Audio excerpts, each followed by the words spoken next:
मानवाच्या विचारांना आणि त्यांच्या नमकार्याला बंद करते. सर्व जगलेली करते. जय भीम. या ठिकाणी आज आपल्याकडं शारदाताई मितनवरे या आपल्याकडं अगदी आवर्जून आज ज्येष्ठ पौर्णिमाचं महत्त्व सांगण्यासाठी ते आपल्याकडे आलेले आहेत. त्यांनी दुसऱ्यांकडून नंबर घेऊन आपल्या बुद्धविहारापर्यंत पोहोचण्याचा प्रयत्न केला. मी त्यांचे खूप खूप आभार व्यक्त करते.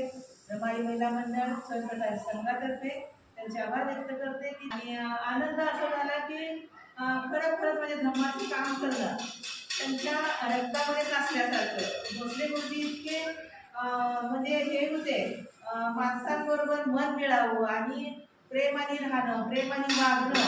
आणि त्यांचा आमचा खूप म्हणजे असा इतका जिव्हाळ्याचा सहवास होता त्यांच्याबरोबर.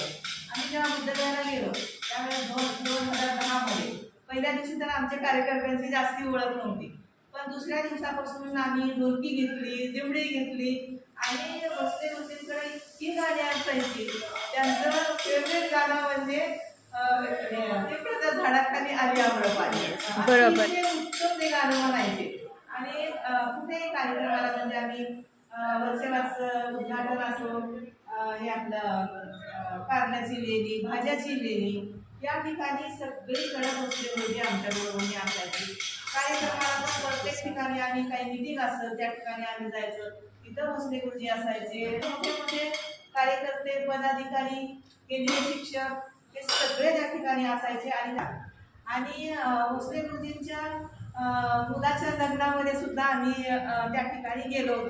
त्याच्या दोन्ही लग्नांमध्ये आम्ही सगळ्या महिला मंडळाचे आणि आमच्या स्वयंप्रकाश संघाचे मुलं महिला आम्ही त्या लग्नामध्ये हजर होतो. म्हणजे इतके त्यांचं प्रेम होतं लोकांवरती, त्यांचं म्हणजे कौतुक करावं इतकं कमी होतं. आणि भोसले गुरुजी माझ्या घरामध्ये म्हणजे मला तर 2 मुली आहेत, पण माझ्या घरामध्ये मला पहिला नातू झाला तेव्हा भोसले गुरुजींनी माझ्या नातवाचं नामकरण केलं आणि माझ्या नातवाचं नाव सम्यक ठेवलं. साधू साधू साधू. आणि हे असं म्हणजे त्यांचं भोसले गुरुजी गेले तेव्हा आम्हाला खूप वाईट वाटलं. आणि असं झालं की ते कोरोनाचा काळ होता आणि मग त्यांचा राहण्याचा पत्ताही माहिती नव्हता. पण आम्हाला मोबाईलवरती कळलं की गुरुजी असं झालं म्हणून आम्हाला अतिशय वाईट वाटलं की गुरुजींना आम्हाला भेट नाही झाली. गुरुजींना जेव्हा बोलवावं कार्यक्रमाला किती लांब असले तरी गुरुजी त्या ठिकाणी यायचे, कार्यक्रम अटेंड करायचे, गप्पा चप्पा मारायचे. गुरुजी गाणं म्हणावं हट्ट केला की गाणं म्हणायचे. म्हणजे इतकं माणसांबरोबर मन मिळावे राहायचे. त्यांचा सहवास आम्हाला खूप छान लाभलेला आहे. भोसले गुरुजींनी लोकांना सामावून मायाळाने आणि प्रेमाने त्यांना आपल्यापर्यंत ओढलेला आहे. अजूनही गुरुजी आपल्यामधून गेल्यासारखे वाटत नाही. अजूनही गुरुजी आपल्यामध्ये आहेत असं आम्हाला वाटतं. कारण ताईंनी मला फोन केला तेव्हा मला असं खूप असं जवळचं नातं माझ्या जवळ आलं असं वाटलं. आणि मला खूप छान वाटलं की मी जी भोसले गुरुजींची मुलगी आहे म्हणल्यावरती माझं मन भरून गेलं. आणि त्यावेळेला मी म्हणलं ताई तुम्ही या.